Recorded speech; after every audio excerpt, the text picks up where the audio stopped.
Thank you very much.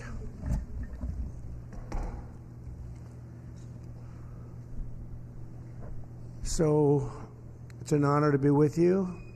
We'll discuss a couple of points. We'll take some questions later if you'd like. I'm sure you might have one or two. I'd be shocked if you didn't. I'd be very impressed. But I'm honored to welcome one of the most accomplished business leaders of our time, the founder and CEO of SoftBank, everybody knows, Masayoshi Son. Masa runs one of the largest companies in Japan and among the most successful investment and technology companies anywhere in the world, one of the most successful investors in the world. And we've just concluded a very productive meeting, and today I'm thrilled to announce that SoftBank will be investing $100 billion in America, creating 100,000 American jobs at a minimum. And he's doing this because he feels very optimistic about our country since the election. And many other people are also coming in with tremendous amounts of money. You probably noticed that a poll was just taken. It's business is literally in 39 years, there's been nothing like it. It's been the biggest increase. Small business owners gave it a 41% jump. It's the biggest jump that we've had in 39 years. And nobody's ever seen anything like it. And it's just they're very optimistic. This historic investment is a monumental demonstration of confidence in America's future, and it will help ensure that artificial intelligence, emerging technologies, and other industries of tomorrow are built, created, and grown right here in the USA. One of the beautiful things about Masa is he's very much involved with emerging technology. He probably knows it maybe better than almost anybody. So it's a great honor, and some of you remember after the 2016 election, also SoftBank committed to invest $50 billion in our country, and they did. And I'm very pleased to say that they kept that promise in every way, shape, and form, and now they're looking to do 100, and I've looked at their books. They do have the possibility of doing more. I'm going to ask them to do a little bit more, but first I'm going to ask them to speak and just to say a few words. Masa, please. Thank you. Thank you. Please. Thank you very much. Appreciate it. Thank you, Howard. Thank you so much. I'm very, very excited.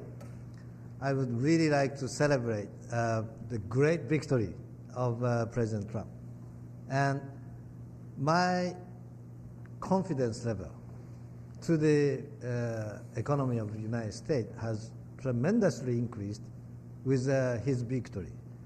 So because of that, I'm now excited to commit this $100 billion and 100,000 jobs into the United States. This is double of last time, as President Trump said. Because I say, oh, President Trump is a double down president. I'm going to have to double down, $100 billion and 100,000 jobs. This is, my confidence level, because that has doubled down. So I am truly excited to make this happen. And of course, business is important, technology is important. But one more thing I'm really hoping is that this President Trump would make the world, bring the world into peace again. That's my additional hope. And I think he will actually make it happen. So anyway, I'm excited to go, and we were discussing, and President Trump said, Masa, double down is not enough. Maybe, go for more, right? That's what I'm going to ask him right now. Would you make it $200 billion instead of that? He can actually, believe it or not, he can actually afford to do that. Would you do that? Well, my promise is 100, but, he's now asking to do more. I think, with your leadership, my partnership with you, with your support, I will try to make it happen. That's good. All right. 200. He'll make it happen. 200 million investments. He is a great negotiator. Good man. He's a brilliant guy and did an unbelievable job, and the people of Japan and all over the world are very proud of him. They have tremendous respect for him. So when he does what he just did, and I would be surprised if it what didn't go to do. When you say you'll try, I know you'll do it. I will really try. And I need your support, though. You'll have my support. All right. You'll have our country's support. Oh, fantastic. Thank you, Masa, very much. Fantastic. Appreciate it. Thank you. Thank you. You want to Great say hello event. to the people of Japan who are all watching? Well, I'm sure our people in Japan are proud to make the partnership of U.S. and Japan be stronger. And I'm very excited to make this happen. Thank you very much. Thank you, Masa. Thank you. Thank you. Thank you. Thank you. Great job. Thank you. It's amazing. It's a great gentleman, a great leader, and a great investor. So to have that offer made, and we have so many companies coming in now that will be announcing, or that will announce themselves. We don't have to be with them to do it, but they'll be announcing. And as I said, small business optimism took a 41-point jump. 41 points. It went up 41 points. That's unheard of. And that's the biggest, they think, in recorded history, but they know at least a minimum of 39 years. So that's great. But on behalf of the American people, I want to thank Masa for his faith in what's happening with our country and what's happening with the world. There's a whole light over the entire world. Many people, some reporters, in speaking to them, they said, it actually is true. A couple of them are not necessarily friends of mine, but they said it is actually true that there's a light shining over the world. We're trying to help very strongly in getting the hostages back, as you know, with Israel and the Middle East. We're working very much on that. We're trying to get the war stopped, that horrible war that's going on in Ukraine, with Russia, Ukraine. We're going to, we've got a little progress. It's a tough one. It's a nasty one. It's nasty. People are being killed at levels that nobody's ever seen. It's very level fields, and the only thing that stops a bullet is a body, a human body. And the number of soldiers that are being killed on both sides is astronomical. I've never seen anything like that. And rapidly, I get reports every week, and it's not even, it's like just they're going down. Nobody's seen anything like it. It's a very flat surface, a very flat land. That's why it's great farming land. It's the breadbasket for the world, actually, but it's very flat, and there's nothing to stop a bullet but a body.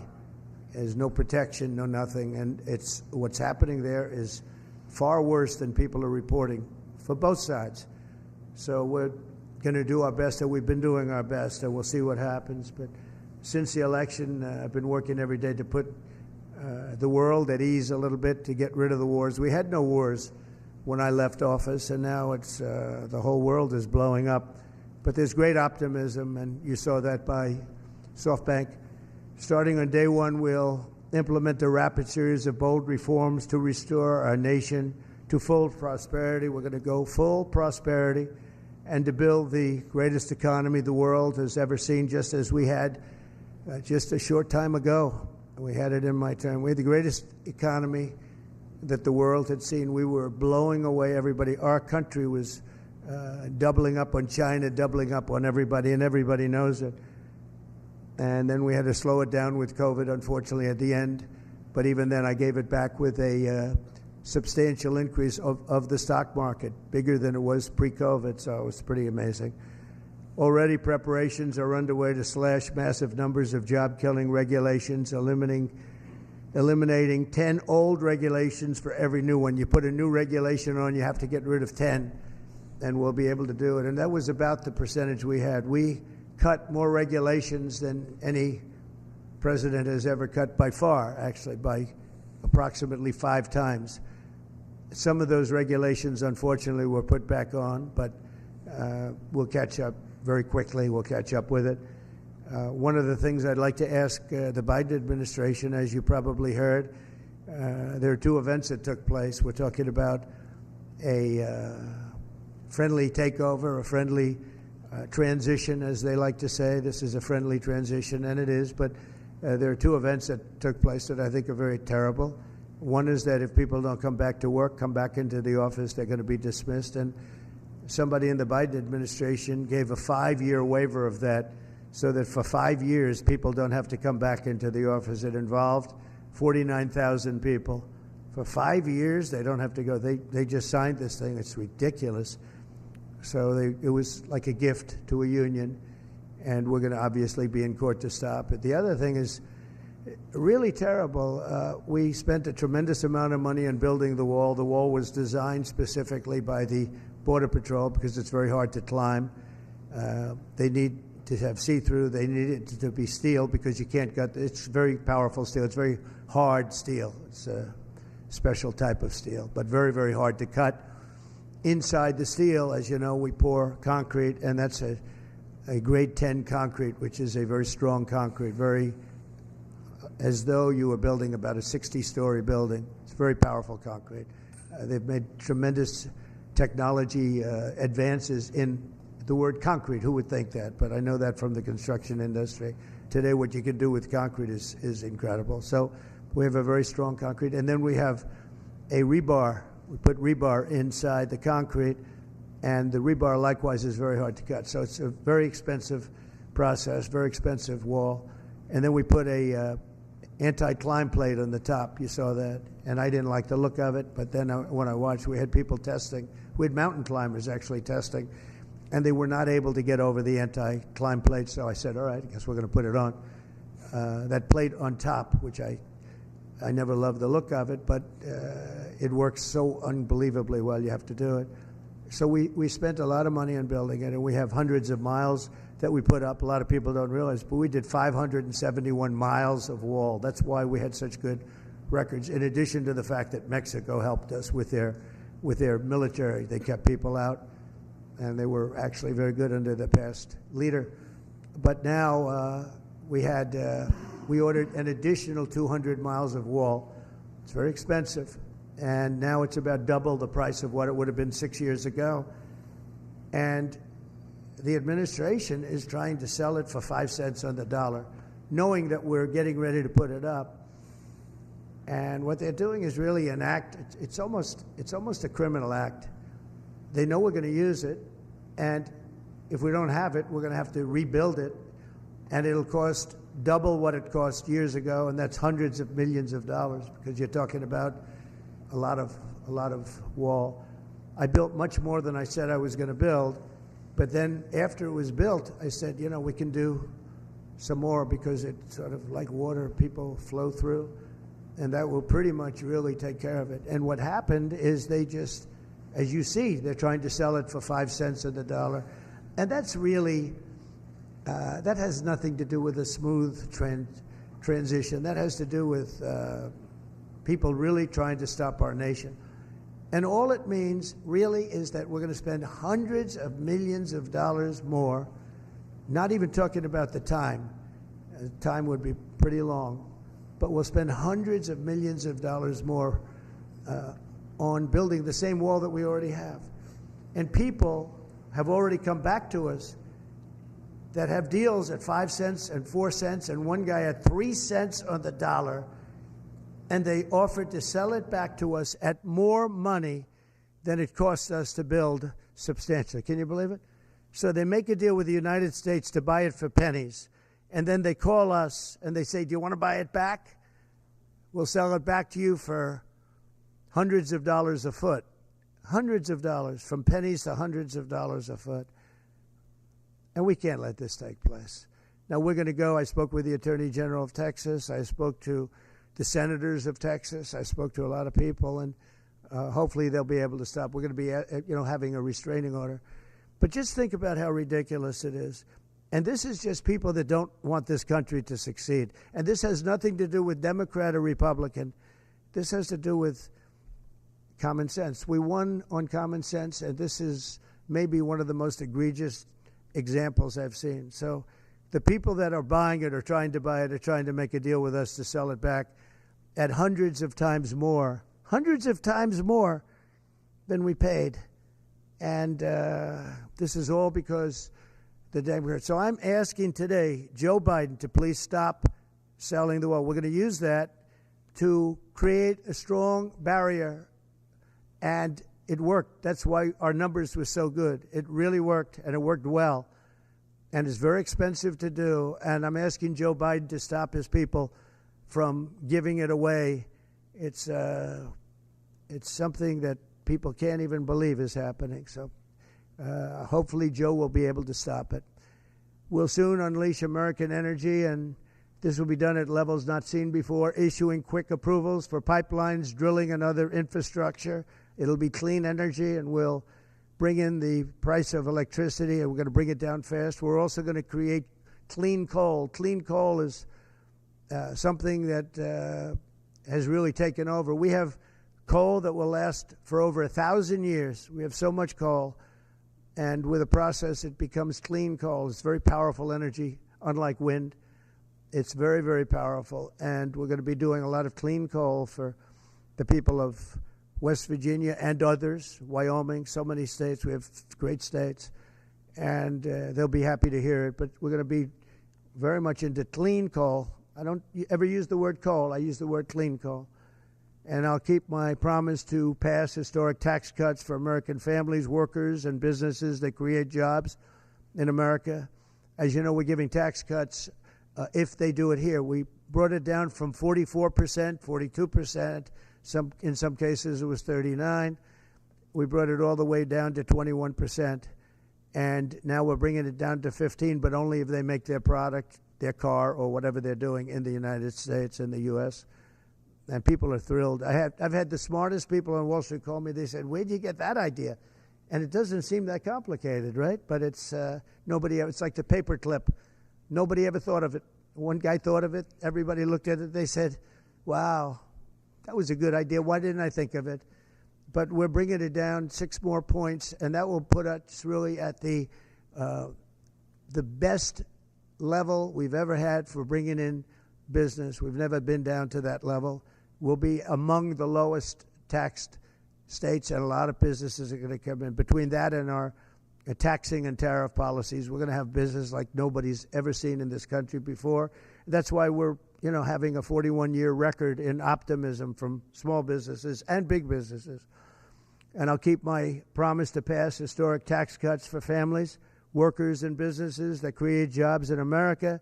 Any business that invests $1 billion or more in the United States will be eligible for fully expedited permits and approvals, including environmental approvals from the federal government. So when companies come in, if they're going to invest $1 billion or more, there'll be many of them, and they'll go into Detroit, and they'll go into a lot of places where we want them.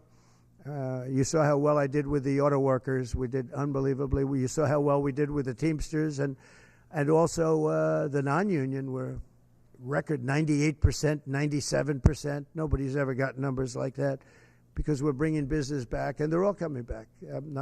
We lost them over years of stupidity, I call it. I call it the years of stupidity, the decades of stupidity.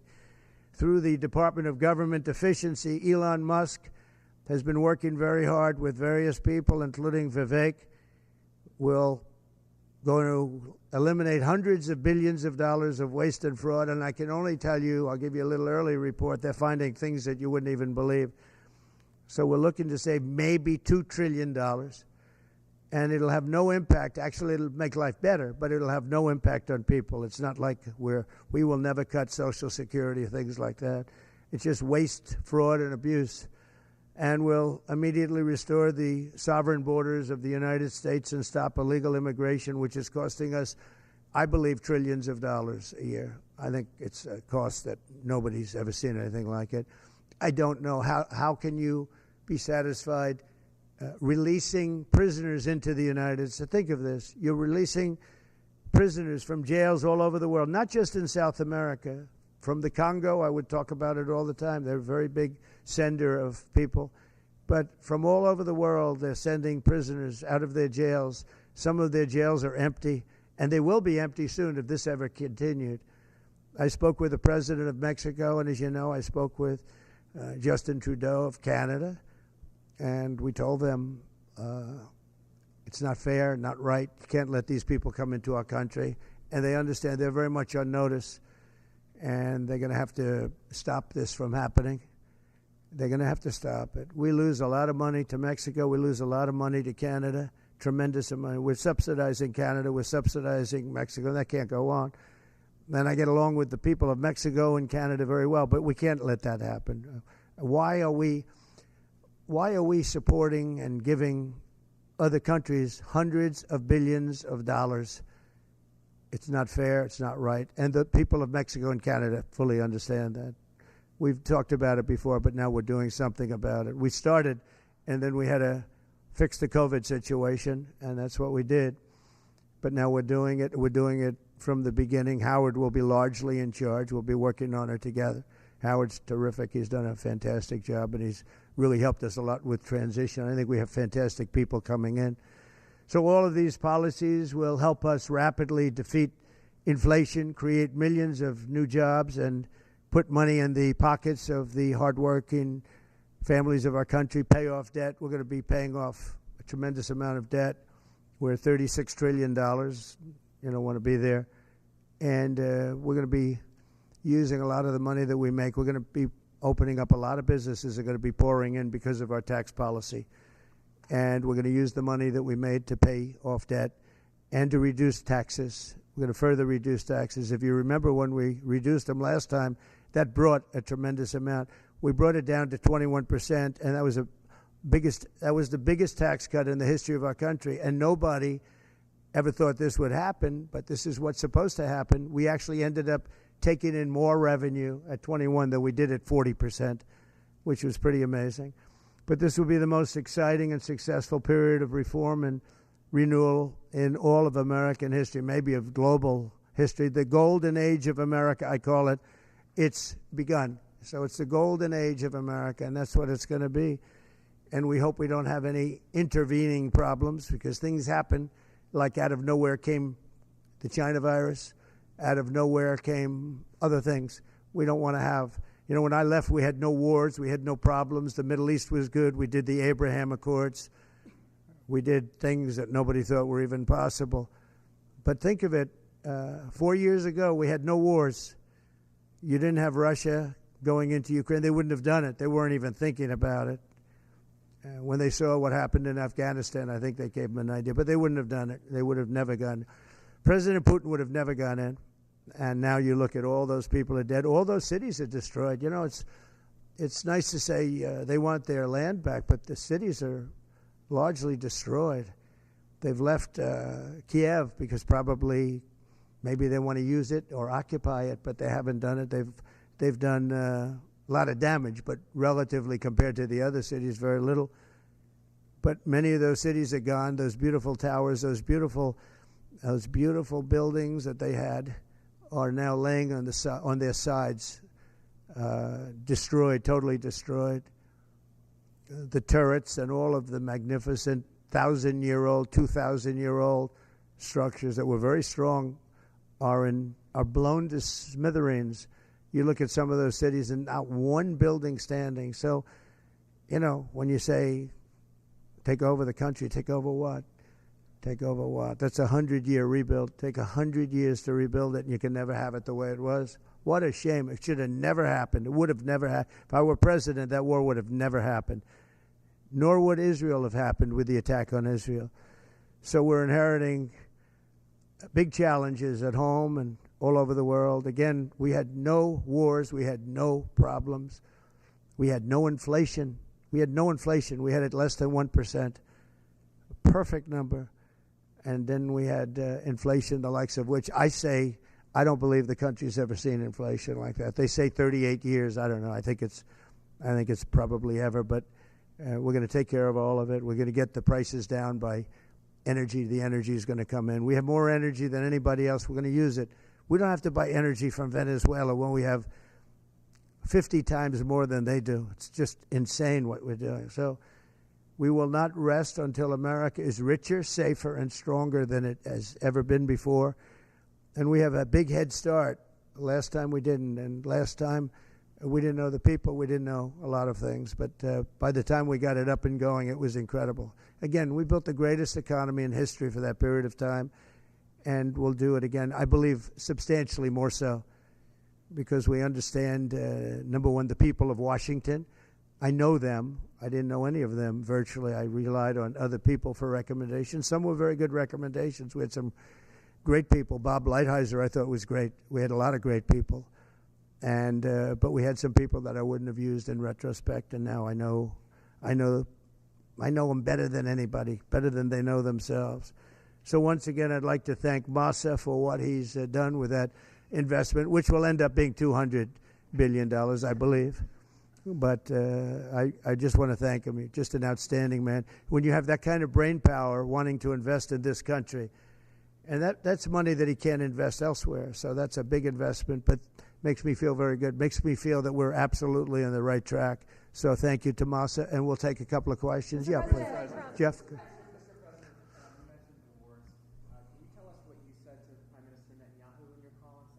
Yeah. And have you spoken to President Putin since your election? Well, I'm not going to comment on the Putin question, but I will comment on Bibi. We had a very good talk. We discussed what is going to happen, and I'll be very available on January 20th, and we'll see. As you know, I gave warning that if these hostages aren't back home by that date, all hell's going to break out, and very strong. But we generally just discussed. I asked him, where are things? Mike Waltz they're doing a great job, by the way. Everybody is very happy. I think he's doing a fantastic job. But he was very much involved in the call. But it was a recap call more than anything else. President Trump, how do you plan to stop the ban on TikTok next month? Who? How do you plan to stop the ban on TikTok next month? We'll take a look at TikTok. You know, I have a warm spot in my heart for TikTok because I won youth by 34 points.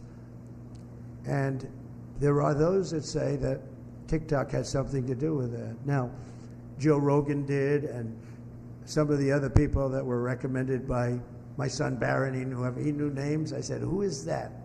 Tell me, who's that? Dad, you got to be kidding. I can't believe you don't know.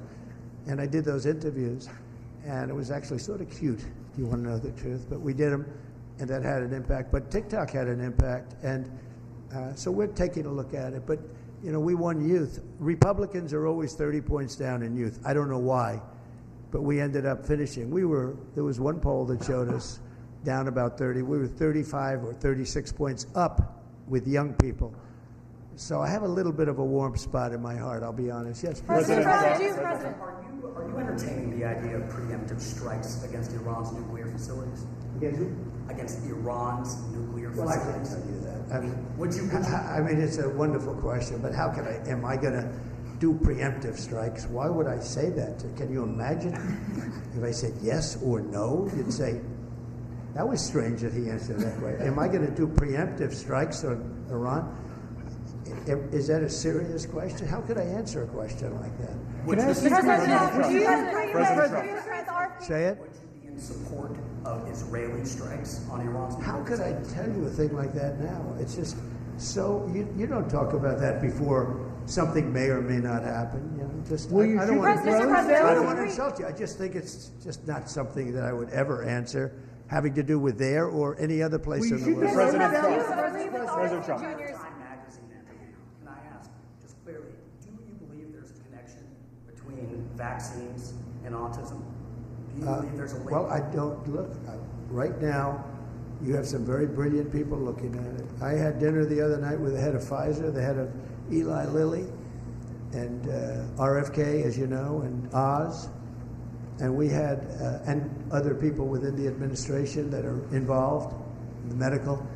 And we're looking to find out, you know, if you look at autism, so 30 years ago I've heard numbers of like 1 in 200,000, 1 in 100,000. And now I'm hearing numbers of 1 in 100. So something's wrong. There's something wrong. And we're going to find out about it. What about the president? Can I follow up on Robert Kennedy? He's on the Hill today. He's meeting with senators. What do you say to people who are worried that his views on vaccines will translate into policies that will make their kids less safe? No, I think he's going to be much less radical than you would think. I think he's got a very open mind, or I wouldn't have put him there. He's going to be very much less radical. But there are problems. I mean, we don't do as well as a lot of other nations, and those nations use nothing. And we're going to find out what those problems are. And another thing that came up, the dinner was fascinating because I had Bobby and I had, again, the head of Pfizer. You know who that is. He's a highly respected man who has run an incredible company. Likewise with Lilly, the top two people. And we had the head of the industry also. So all companies were represented. And I said, let's have it out now a little bit. And you know what came out of that meeting is that we're paying far too much because we're paying much more than other countries. And we have laws that make it impossible to reduce. And we have a thing called the middleman. You know the middleman, right? The horrible middleman that makes more money, frankly, than the drug companies, and they don't do anything except they're a middleman. We're going to knock out the middleman. I'm going to be very unpopular after that statement. Mr. President, I don't know who these middlemen are, but they are rich as hell. And we're going to knock out the middlemen. We're going to get drug costs down at levels that nobody has ever seen before. And that really, I tell you, we spent more time talking about that with Bobby and with the executives and Oz, all of them. We spent more time talking about that than anything else. Thanks, President Trump. What about the polio vaccine? Well, I'm a big believer in it, and I think everything should be looked at, but I'm a big believer in the polio vaccine, the Salk vaccine. Do you think schools should mandate vaccines? Do you think schools should mandate vaccines? I don't like mandates. I'm not a big mandate person. So, you know, I was against mandates. Mostly Democrat governors did the mandates, and they did a very poor thing. It was, you know, in retrospect, they made a big mistake having to do with the education of children. You know, they lost like a year or 2 years of their lives. The mandate was a bad thing. I was against the mandate. So is that something you'd want to... Yes, please. Do you expect Ron DeSantis to appoint Laura Trump to Senator Marco Rubio's seat? No, I don't. I probably don't, but I don't know. Ron's doing a good job. That's his choice, nothing to do with me. Laura's unbelievable. I mean, she was incredible. The job she did at the RNC as chairman, along with Michael Whatley, the combination. But I can just speak for Laura. She is so highly respected by women. I mean, even her workout routines are through the roof. She lifts 150 pounds. I don't know how the hell she does it. She's a bad example for men and women sports because I wouldn't be able to beat her, I don't believe. I'd try like hell. But, no, she's an incredible woman. And, you know, it's funny. People oftentimes talk about nepotism. I never had. When I put her there, people said, how did you get her to do it? You know, she could have run for the Senate in North Carolina. Ted Budd would be the first to say. And he wouldn't have run. Nobody would have run. And she just said, no, I want to really focus on my children. When the election, and my family, she has a great family. When the election started getting closer, I asked her, would she go to Washington and work on the, as chairman of the committee along with Michael Whatley. And they did such an unbelievable job. Especially on cheating, they stopped it, or at least they stymied it. Too big to rig. And we won in a landslide. You know, we won tremendously. She did an amazing job. Now Ron is going to have to make, because Marco has been really a star already. And we haven't started, but, you know, we see signs of from some people, or very early, we see signs of stardom. And Marco has done incredibly. He's sort of born for it. It was such an easy decision. The Marco decision was such an easy, but he leaves a vacancy in Florida, and Ron's going to have to make that decision, and he'll make the right decision. I also know that Laura's got so many other things. I mean, she's got so many other things. People want her to be on television. They want to give her contracts. You know, her predominant thought is our country and her family. Those are her thoughts. But she's got so many other things that she's talking about. Mr. President. He'll make the right decision. Mr. President. Should senators who oppose your nominees, your cabinet nominees, should they be primary? If they are unreasonable, I'll give you a different answer, an answer that you'll be shocked to hear. If they're unreasonable, if they're opposing somebody for political reasons or stupid reasons, I would say has nothing to do with me. I would say they probably would be primaried. But if they're reasonable, fair, and really disagree with something or somebody, I could see that happening. But I do believe that if they're I think we have great people. I think we have a great group of people. Pam has been unbelievably received. You take a look, Pam Bondi. So many have been just unbelievably received. I think Pete Hegseth is making tremendous strides over the last week. He's going to be great. Look, he went to Princeton, he went to Harvard, he was a great student there, but he really was, from the first day I met him, all he wanted to talk about was military. He's just a military guy. I think it's a natural. This was my idea.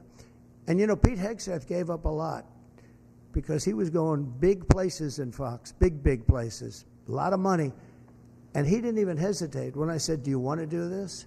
He said, absolutely. I said, if it doesn't work out, you'll never have the opportunity that you have right now in terms of the world of entertainment or business, whatever you want to call it. You'll never have that opportunity again. In fact, it could be just the opposite because it's nasty out there. He said, I don't care. I have to do it for my country. He gave up a tremendous amount. If this didn't work, it would be a tragedy. But that's what he loves. He loves the military. I never talked to him about anything else. He'd talk about the military. He'd come to see me about a soldier that was unfairly treated, and could I help? That's the only thing I virtually ever talked to him about. And I always remembered it. I've seen him many times, and I don't think I've ever had a subject on anything other than military with him. That's where his love is. And he didn't say, well, I'd like to think about it. I'd like to talk to my family. He said, not even a contest. And, he was going through the roof over there. He was doing great. They have the #1 show that Saturday and Sunday with Will and Rachel. That was great chemistry. And if this didn't work out for him, it would be actually sort of tragic. Yeah. Would you consider pardoning Eric Adams? Yeah, I would. Yeah. I think that he was treated pretty unfairly. Now, I haven't seen the gravity of it all, but it seems, like being upgraded in an airplane many years ago. I know probably everybody here has been upgraded. They see you're all stars, and they say, I want to upgrade that person from NBC. I'm going to upgrade him. And that would mean you'll spend the rest of your life in prison. I don't know. Somehow, I hope not. I'd have to see it because I don't know the facts. I think he was treated. It's very interesting. When he essentially went against what was happening with the migrants coming in. And, he made some pretty strong statements like, this is not sustainable. I said, you know what, he'll be indicted soon. And I said it, not as a prediction, a little bit lightheartedly, but I said it. I said, he's going to be indicted. And a few months later, he got indicted. So, yeah, I would certainly look at it. Yes. Mr. President, can I ask you a question about the drones?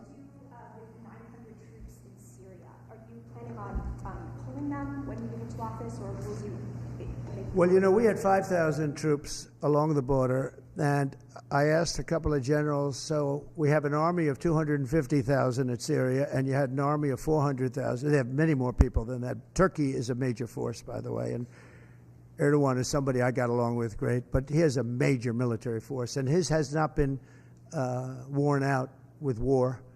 It hasn't been worn out with all of the other things. He's built a very strong, powerful army. And so we have 5,000 soldiers in between a 5 million person army and a 250,000 person army. And I asked the general, what do you think of that situation? He said, they'll be wiped out immediately. And I moved them out and I took a lot of heat. And you know what happened? Nothing. I saved a lot of lives. Now we have 900. They put some back. But 900, if you're talking about two, now one of the sides has been essentially wiped out, but nobody knows who the other side is. But I do. You know who it is? Turkey. Okay? Turkey's the one behind it. He's a very smart guy. They've wanted it for thousands of years, and he got it. And those people that went in are controlled by Turkey. And that's okay. It's another way to fight. But no, I don't think that I want to have our soldiers killed. But I don't think that will happen now anyway because the one side's been decimated. Mr. President, I want to ask you a question about the drones. Are you concerned about more unrest passed in that region, or do you think it will calm? Well, nobody knows what the final outcome is going to be in the region. Nobody knows who really the final. I believe it's Turkey, and I think Turkey is very smart. He's a very smart guy, and he's very tough. But Turkey did an unfriendly takeover without a lot of lives being lost. I can say that Assad was a butcher. What he did to children. You remember I attacked him with the 58 missiles, unbelievable missiles coming from ships 700 miles away, and every one of them hit their target. But I did that. That was the red line in the sand. Obama drew it, and then he refused to honor what he did. He said, if anybody goes across the red line, and Assad killed many more children after that, and Obama did nothing, but I did. I hit him with a lot of missiles. In fact, President Xi was sitting here the night he was in that dining room having chocolate cake. Remember the famous chocolate cake? But and that's when I explained what we were doing as the missiles were shot. And it was amazing as to precision, because every one of those missiles hit its target from a long distance away.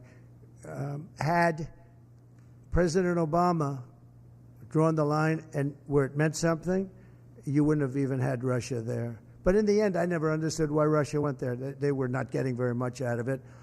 But now their time is taken up with Ukraine, and we'd like to get them to stop on Ukraine, and Ukraine stop also.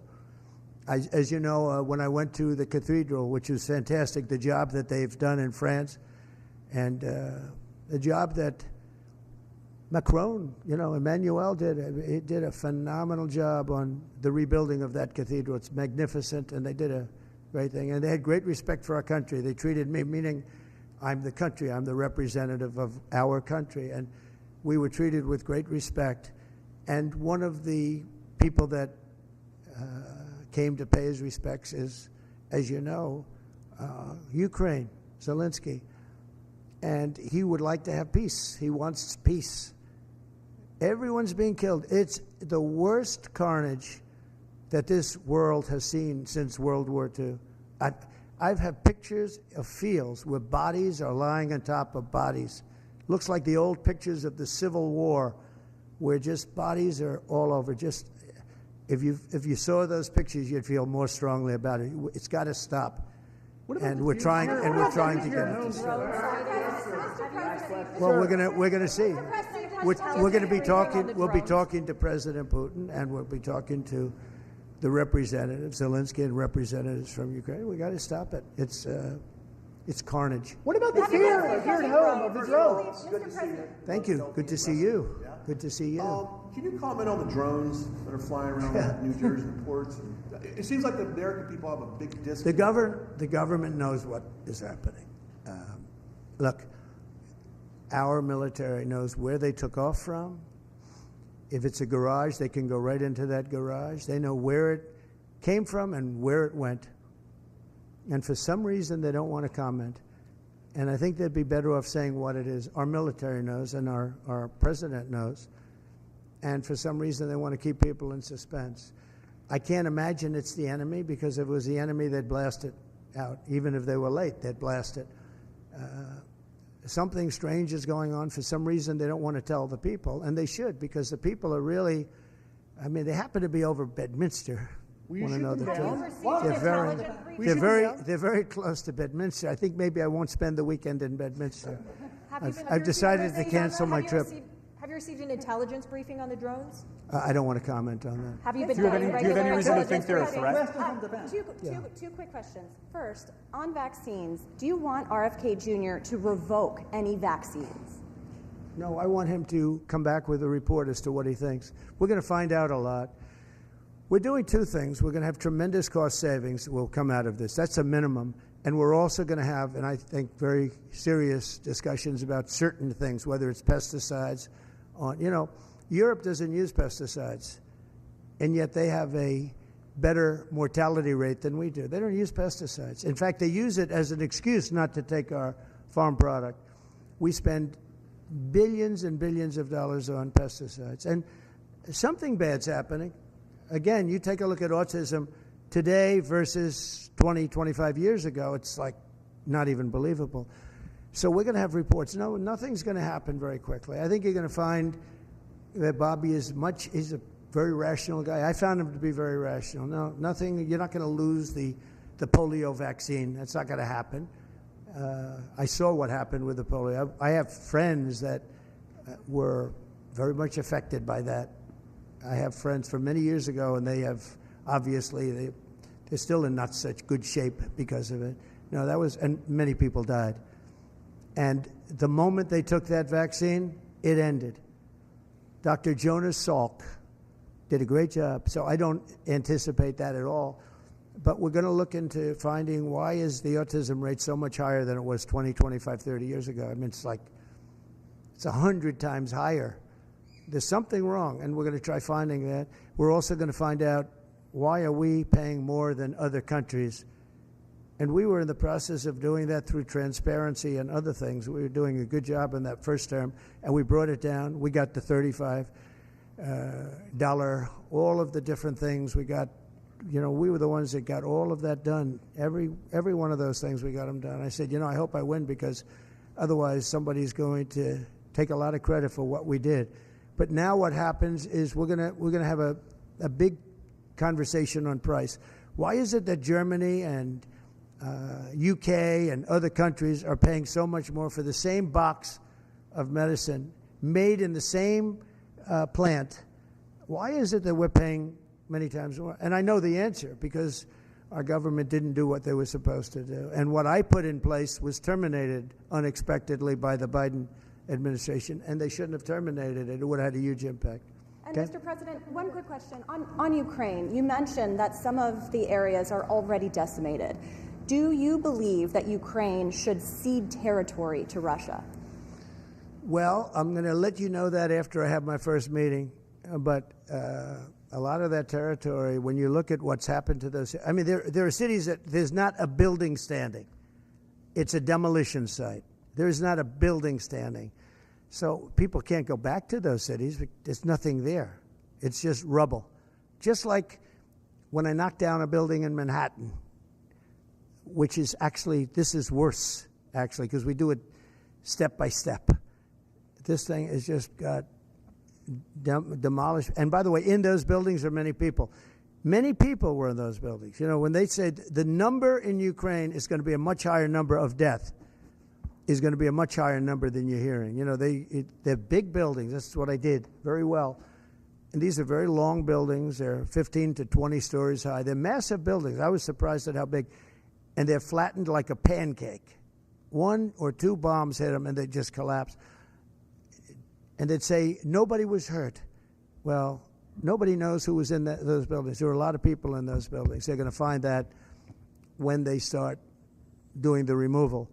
Many more people are being killed in the Ukraine war with Russia than is being reported, and that includes soldiers. The soldiers are being, it's a carnage that we haven't seen since the Second World War. It's got to be stopped, and I'm doing my best to stop it. Yeah, please, go ahead. You had a meeting with Mrs. Abe yesterday, but Japanese Prime Minister Mrs. Abe, yeah, and Japanese Prime Minister Ishiba is hoping to have a meeting anytime soon. I will do that. In fact, I sent him a memento. I sent him a book, the Prime Minister. But Mrs. Abe was very close with our First Lady, with Melania, and she loved Melania's book, and she called and wanted to know if she could have. I was very close to the Prime Minister, Shinzo Abe. He was great. He was a great man. And his wife wanted to know if it would be possible to have dinner. And it was just out of respect to Shinzo. And yes, I'd love to see the Prime Minister, and we will do that. I actually sent him a book and some other things for him through Mrs. Abe. Will that happen before the inauguration day? It could. If they'd like to do that, I would do that, yeah. Sir, President Trump, just to No, I have great respect for the for the position, and if he'd like to do that, I'd be here. Mr. President, you about the border that Ambassador to Japan will be George Glass. Is that your final decision? Highly respected man. That's right. Highly respected. He's been an ambassador before. Did a fantastic job. We consider Japan very important. He's very highly respected. Okay, couple of Which other world leaders have you invited to the inauguration? Which other world leaders have you invited to the inauguration? The world leaders are calling me, and some Are they really coming? would like to meet. No, I mean literally, they're calling me, and I'll be seeing some of them. I think it's rude not to. I mean, it's hard to say I'm not going to see you, and I've spoken to way over 100 where they called to congratulate on not only the election but the size of the election, the extent of the victory, and they were great. I mean, I spoke to over 100 countries. You wouldn't believe how many countries there are. And I'm trying the best I can to get back to everybody, but there are a lot of countries, and every one of them, literally everyone called, and it was very nice. So, yeah, I'd see some if some felt it was an emergency. I've seen, as you know, I've seen President Zelensky. He came to France while I was there for the cathedral opening. They actually had about 70 presidents and prime ministers, and in one case, a king, and we saw some great people. I also met with William, and I was very impressed by William. I think William is terrific. I was very impressed by William. As you know, I met with him, too. Are you just President Trump, please, question about that. Did you invite Zelensky to the inauguration? No, but if you'd like to come, I'd like to have him. I mean, I didn't invite him, no. Are you President disappointed Trump, China can I ask you a Xi question can't about come to the conversation on inauguration? board? Are you disappointed that China Xi won't be at the inauguration? I don't know that he won't be at the inauguration. I mean, I haven't really spoken to him about it. I don't know that, actually. I would say that if he'd like to come, I'd love to have him. But there's been nothing much discussed. I have had discussions with him, letters, et cetera, at a very high level. You know, we had a very good relationship until COVID. COVID didn't end the relationship, but it was a bridge too far for me. But if he'd like to come, I'd certainly be. He hasn't, just so you understand, he hasn't said one way or the other. Because a lot of people say he won't come, he will come. People think he will come, he won't come. It's something we barely discussed, just about didn't discuss. But I have had, especially through letters, some very good conversations. Have you had conversations with Venezuela? You know, because China and the United States can together solve all of the problems of the world, if you think about it. So it's very important. And, you know, he was a friend of mine. I mean, he was here for a long time, right in that spot, except sitting in a very comfortable chair. He wasn't standing like you are. But we spent hours and hours talking. And, you know, he's an amazing guy. Have you spoken to Venezuela? The press hates when I say that, but he's an amazing person. Have you spoken to anyone in Venezuela, sir? On the border. On the border. If I could just ask you on the border. Hold on one second, Gary. Real quick. United Healthcare shooting, the I think shooting of the it's CEO. terrible. Can you give us your thoughts about that? And what do you make of the reaction around the suspected shooter? Does that tell you anything about how people I think about it's a terrible thing. I think it's really terrible that some people seem to admire him, like him. And I was happy to see that it wasn't specific to this gentleman that was killed. It's just an overall sickness as opposed to a specific sickness. That was a terrible thing. It was cold-blooded, just a cold-blooded, horrible killing. And how people can like this guy is, that's a sickness, actually. That's really very bad, especially the way it was done. It was so bad, right in the back. And very bad, thing like that, you can't believe that some people, and maybe it's fake news, I don't know. It's hard to believe that that can even be thought of, but it seems that there's a certain appetite for him. I don't get it. Yeah, please. Could you just comment on... I want to expand on the defamation lawsuits. Could you see moving that to other people with individual platforms, social media influencers, people that... Or newspapers, yeah. Yeah. Yeah. Oh, I do. I think you have to do it because they're very dishonest. We need a great media. We need a fair media. We need, it's very important. And we need borders. We need walls, but we need borders, and we need fair elections. You look at California, millions and millions of ballots were sent out. They're still counting the vote in California with the machines. They're counting the vote. If you had paper ballots, the votes would have been counted 4 weeks ago, 3 weeks ago. Now, you need fair elections, you need borders, and you need a fair press. And the press is, no, I see others. I have a few others that I'm doing. I'm going to, as an example, we're bringing. I'm doing this not because I want to. I'm doing this because I feel I have an obligation to. I'm going to be bringing one against the people in Iowa, their newspaper, which had a very, very good pollster who got me right all the time. And then just before the election, she said I was going to lose by 3 or 4 points, and it became the biggest story all over the world because I was going to win Iowa by 20 points. The farmers loved me, and I loved the farmers. And it was interesting the way she did it. She brought it down 2 weeks before. She said I was going to only win by 4. That was a big story. But that was good because she brought it down from like 22 points to 4 or whatever the number was. Way up, an easy win. We never even thought to go there. I respect them, I love them, and they understand there's no reason to go there because she brought it from way up, walk away, which it was, and it turned out to be in the election too, by the way. It was a win by many, many points. And then she brought it down very smartly to 4 a couple of weeks before, and everyone said, wow, that's amazing. He's only up by 4 points. Then she brought it down to where I was down by 3 or 4, whatever number she used. And that was the Des Moines Register, and it was their parent. And in my opinion, it was fraud, and it was election interference. You know, she's gotten me right always. She's a very good pollster. She knows what she was doing. And she then quit before. And we'll probably be filing a major lawsuit against them today or tomorrow. We're filing one on 60 Minutes, you know about that, where they took Kamala's answer, which was a crazy answer, a horrible answer, and they took the whole answer out and they replaced it with something else she said later on in the interview, which wasn't a great answer, but it wasn't like the first one. The first was grossly incompetent. It was weird. And that was fraud and election interference by their news magazine, a big part of CBS News. So as you know, we're involved in that one. We're involved in one which has been going on for a while and very successfully against Bob Woodward, where he didn't quote me properly from the tapes. And then on top of everything else, he sold the tapes, which he wasn't allowed to do. He could only use them for reporting purposes, not for sale purposes. And he admits that. And I think we'll be successful on that one. And we have one very interestingly on Pulitzer, because reporters at the New York Times, Washington Post got Pulitzer Prizes for their wonderful, accurate, and highly professional reporting on the Russia hoax. Well, it turned out to be a hoax, and they were exactly wrong. People, like many people, John Solomon, Sean Hannity's not for Pulitzer, but Sean Hannity got it right. Many people got it right. Tucker got it right. Jesse got it right. Laura got it right. Janine got it right. A lot of people got it right. They didn't get anything. They gave it to reporters that got it absolutely wrong. And now everybody admits it was a hoax.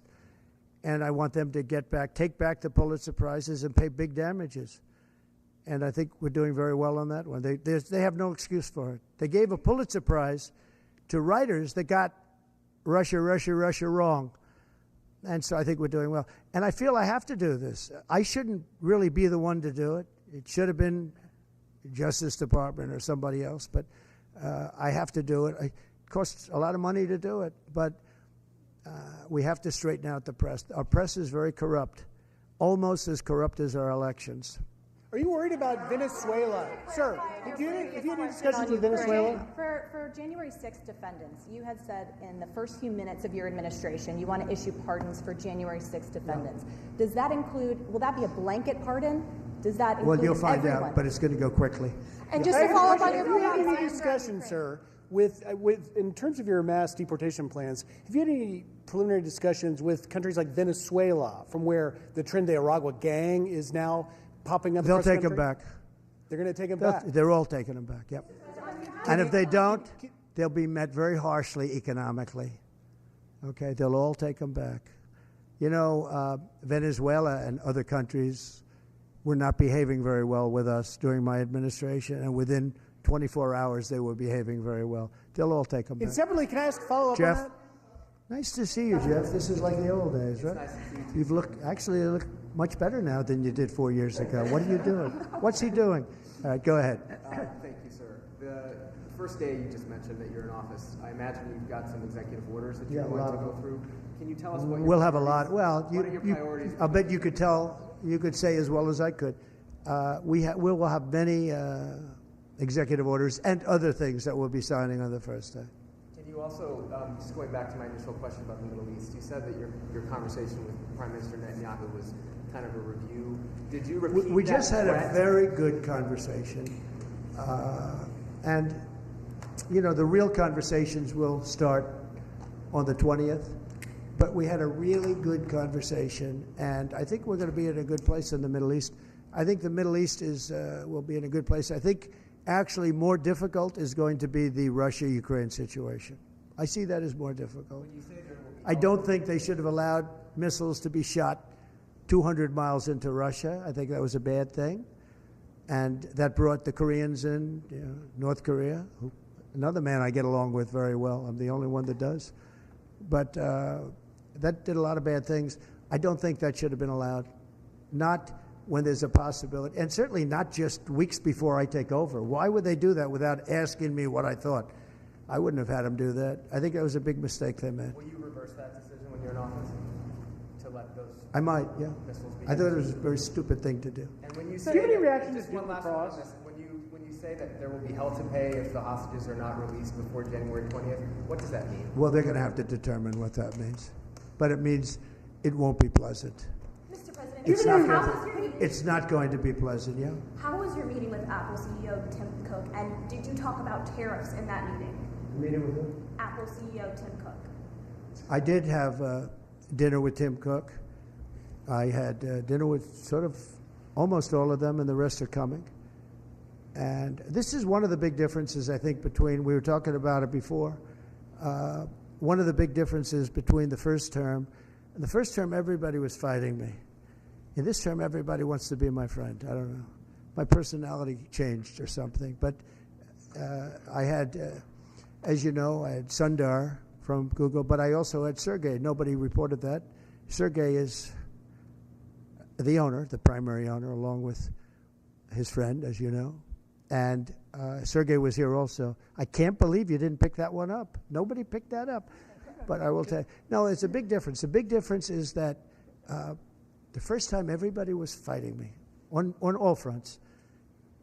And we had a great administration. We got the biggest tax cuts in history, rebuilt the military. Too much of it was given away to Afghanistan, stupidly given away, horribly given away. I think that's one of the reasons that Putin went in to Ukraine when he saw the stupidity of Milley and these guys. They're stupid people, very stupid people.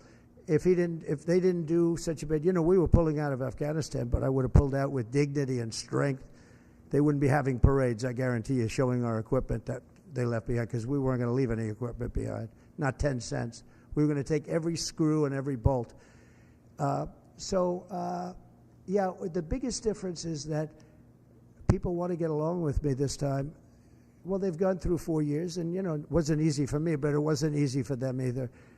And that's a great thing, though. Getting along is a great thing. So Tim Cook was here. I think he's done an incredible job at Apple, and he talked about the future of Apple.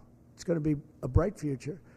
But we have many others also, and not in that business. And we do have Jeff Bezos, Amazon, coming in sometime during the week. I look forward to that. We have a lot of great executives coming in. The top executives, the top bankers, they're all calling. And honestly, in the first time, I don't know what it was. It's like a complete opposite. In the first one, and the press has covered that fairly, actually, for change. The first one, they were very hostile. And maybe it was my fault, but I don't really think so. They were just very right from the beginning. And this one is much less hostile. It's really the opposite of hostile. Can I get your reaction? Well, you're on free Duke to give lacrosse, up a sir? shot. I know that you had some, I believe, involvement 18 years ago with the students at Duke accused of rape in the lacrosse. Now we have this development. I thought it was a hoax when it happened, the Duke situation. I didn't believe the woman, as you know, and they destroyed the lives of these kids. They destroyed, and I don't care what they got. Their lives have been destroyed. Their lives have been shortened by what took place. And now the woman admitted that it never happened.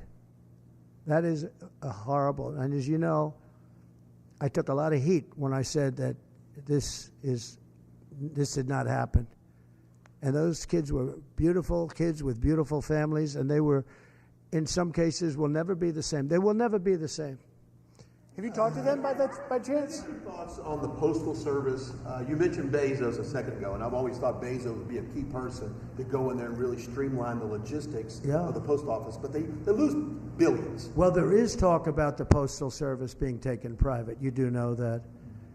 Not the worst idea I've ever heard. It really isn't. You know, it's a lot different today with between Amazon and UPS and FedEx and all the things that you didn't have. But there is talk about that. It's an idea that a lot of people have liked for a long time. We're looking at it. I think we're looking at that along with a lot of other. Any questions for Howard, by the way? Commerce. Sure, I'll ask one. Mr. Incoming Secretary, do you see another trade deal with China coming? I think the president... That's a tough one, right? Yeah. Oh, it's easy for me. You're sitting next to me, so it's okay. No, the president has very clear agenda for tariffs. And I think reciprocity is something that is going to be a key topic for us. How you treat us is how you should expect to be treated. Would you like to weigh in, sir, on that? You said it so well, reciprocal. If they tax us, we tax them the same amount. They tax us, forget it just for a second about the word tax. They tax us, we tax them. And they tax us, almost in all cases, they're taxing us, and we haven't been taxing them. Is that deal already underway? Is there a deal already underway with respect to that? Let's just say this, we're going to make great deals, and we have all the cards. And until I came along, don't forget, and Howard was going over the numbers with me last night, we took in $600 billion and more in taxes and tariffs from China. No other president took in 10 cents, not 10 cents, not 10 cents. And no, we're going to be doing things. We're going to be treating people very fairly. But the word reciprocal is important because if somebody charges us, India, we don't have to talk about own. If India charges us 100%, that we charge them nothing for the same, they send in a bicycle and we send them a bicycle. They charge us 100 and 200. India charges a lot. Brazil charges a lot. If they want to charge us, that's fine, but we're going to charge them the same thing. That's a big worried thing. about and you know what? The senators, some of them aren't necessarily business people. When I give that to them, they say, that sounds fair to me. Are you concerned that tariffs might hurt the stock market rise that you have seen in the economy more broadly? Make our country rich. Tariffs will make our country rich. But won't they raise prices? Properly used. I didn't have any inflation, and I had massive tariffs on a lot of things. We put tariffs on steel. If I didn't put tariffs on steel, 50% and more, they were dumping steel in, China and others. I put tariffs on, and it stopped, and we took a fortune. We made a fortune on it. Tariffs, properly used, which we will do, and being reciprocal with other nations, but it'll make our country rich. Our country right now loses to everybody. Almost nobody do we have a surplus with. There are a couple of countries, and they're embarrassed by it, but almost nobody. And tariffs will make, I always said, to me, tariffs, the most beautiful word in the dictionary. It'll make our country rich. You go back and look at the 1890s, 1880s, McKinley, and you take a look at tariffs. That was when we were at our proportionately the richest. Mr. Did you get to a good spot? Back on Ukraine, Mr. President. What should Zelensky, if anything, be prepared to give up to end this war? He should be prepared to make a deal. That's all. Got to be a deal. No, got to be a deal. Too many people being killed. That is a war that's hard. Too many people. Got to make a deal. And Putin has to make a deal. Putin has to make a deal, and Putin would have never gone in if I was president. If I was president, we wouldn't have had inflation. Our oil prices would have been lower.